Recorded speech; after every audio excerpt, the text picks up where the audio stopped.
Hi, let's look at two confusing consonant sounds, z and s.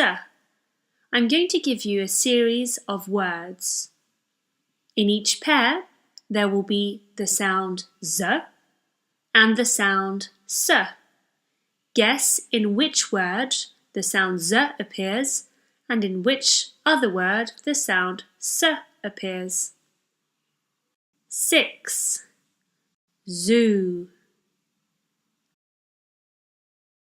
Once.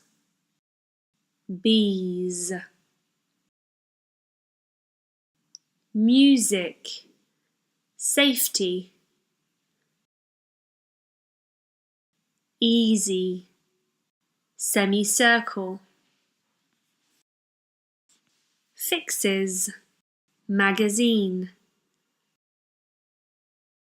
Arrangements. Dishes. Sausage. Dozen. These. This. That's it for today. See you soon.